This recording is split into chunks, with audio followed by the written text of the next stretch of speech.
So friends, welcome to the channel of A plus law academy. I hope सभी लोग बहुत अच्छे होंगे, स्वस्थ होंगे, सुरक्षित होंगे, अपना बहुत अच्छे से ध्यान रख रहे होंगे। देखिए, जैसे कि आप लोग जानते हैं, हमारे चैनल पे हम लोग लीगल अपडेट्स को लेके वीडियोस पोस्ट करते रहते हैं। ए प्लस लॉ अकेडमी धर्मशाला में सिचुएटेड है और हम लोग judicial services, assistant district attorney और लॉ ऑफिसर्स की एग्जाम्स की प्रिपरेशन करवाते हैं। और जितने भी हमारे समाज के लोग हैं, आप सभी लोगों के लिए हम अपने चैनल पे वीडियोस जो हैं वो पोस्ट करते हैं। जितने भी ऑनरेबल सुप्रीम कोर्ट की जजमेंट्स आती हैं, सरकार की नई नीति आती है, इनको लेके हम लोग आपको अपडेट भी करते हैं।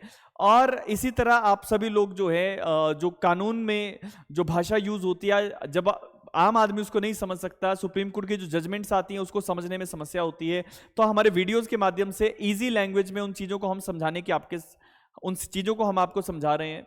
और वकील होने के नाते हमारा ये कर्तव्य है कि आप सभी लोगों को ये जो कानूनी भाषा है या जो सुप्रीम कोर्ट या हाई कोर्ट्स की जजमेंट है वो इजी फॉर्मेट में समझ में आए।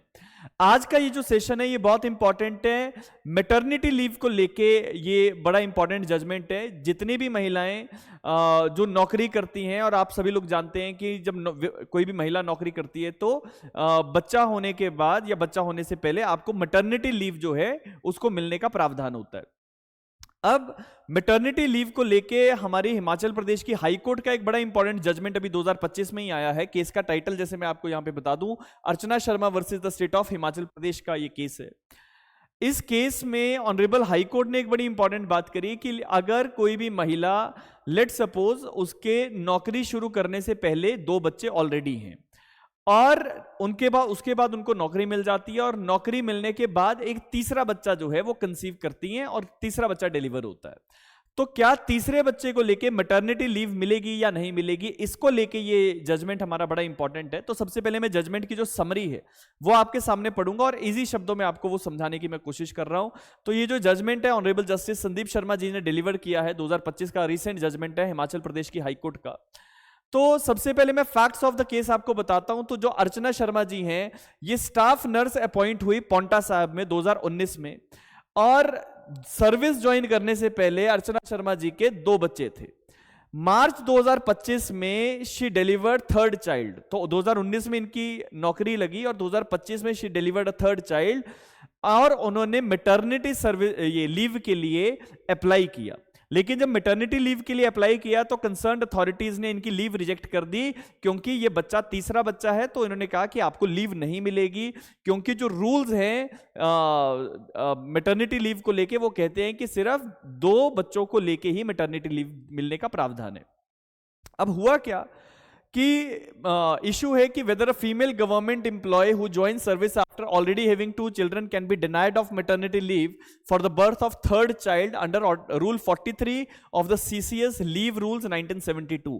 तो क्या कोई भी महिला जिसके ऑलरेडी 2 बच्चे हैं, उसको बाद में अगर नौकरी मिलती है और नौकरी मिलने के बाद कोई और बच्चा हो जाए तो क्या मैटरनिटी लीव मिलेगा या नहीं मिलेगा, ये मेन सवाल था। जो आर्गुमेंट्स रखे गए पिटिशनर की तरफ से, उन्होंने कहा कि इस केस में जो रूल नंबर 43 है सीसीएस लीव रूल्स का, वो अप्लाई नहीं करेगा, because petitioner was seeking maternity leave for the first time during her service. कि जब नौकरी मिल गई, नौकरी मिलने के बाद पहली बार उन्होंने मैटरनिटी लीव जो है वो उसके लिए अप्लाई किया है, और अगर ये लीव उनको ना मिले तो ये कॉन्स्टिट्यूशन के अगेंस्ट है, because it defeats the constitutional objective of maternity benefits as a measure of social justice. जैसे कि आप सभी लोग जानते हैं, और अगर नहीं भी जानते हैं तो आपको पता होना चाहिए कि हमारे संविधान में directive principles of state policy हैं जो सोशल जस्टिस की बात करते हैं।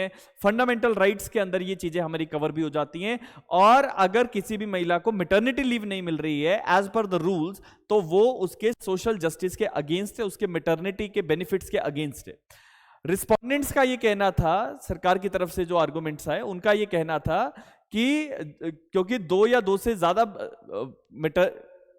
रूल नंबर 43 कहता है कि अगर कोई भी महिला के 2 या 2 से ज्यादा बच्चे हैं तो उनको मैटरनिटी लीव नहीं मिलनी चाहिए। अब ये सारी सिचुएशन जब ऑनरेबल हाई कोर्ट के सामने रही, तो ऑनरेबल हाई कोर्ट ने बहुत ही संवेदना दिखाते हुए, कंपैशनिज्म दिखाते हुए अपना जो ऑर्डर दिया, और लेजिटिमेट ऑर्डर जो है वो ये पास किया गया। लिखा गया, the court observe the purpose of maternity leave is to ensure that working women can go through the motherhood honourably, peaceably and undeterred by fear of being victimized for forced absence. बहुत important बात है।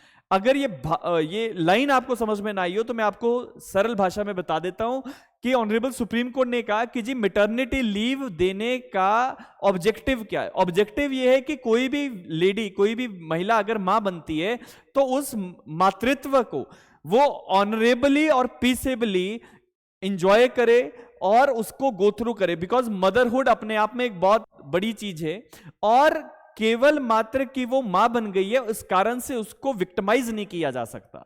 इसके साथ साथ supreme court की एक previous ruling थी जो के उमा देवी के केस में थी, जो fair treatment in service matters को लेके आई। दिल्ली हाईकोर्ट के एक जजमेंट की रेफरेंस रखी गई commissioner of police versus Raveena Yadav के केस में, जिसमें भी again welfare object of maternity benefits की बात हुई।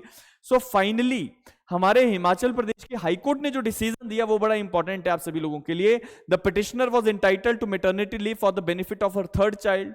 The court emphasised maternity benefits are not only a matter of fair play and social justice but also a constitutional guarantee to women employees, कि ये केवल एक छुट्टी नहीं है, there must be a fair play and social justice, और constitutional guarantee जो महिलाओं को मिलती है उसको लेके मैटरनिटी लीव का जो मैटरनिटी लीव जो है वो मिलेगी।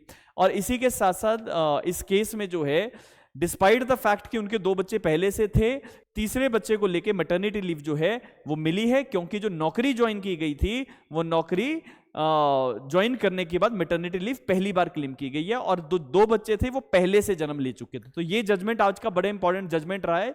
जितनी भी महिलाएं जो नौकरी करती हैं, मैटरनिटी लीव अप्लाई करना चाहती हैं, आप सभी लोगों के लिए जो इस केस में बाकी की जो जजमेंट्स है वो भी बड़ी इंपॉर्टेंट है। अगर कोई भी व्यक्ति, कोई भी अथॉरिटी आपकी लीव को रोकता है, आप ऐसी जजमेंट्स का सहारा ले सकते हैं। सो आज का ये वीडियो इस पर्टिकुलर टॉपिक पे था।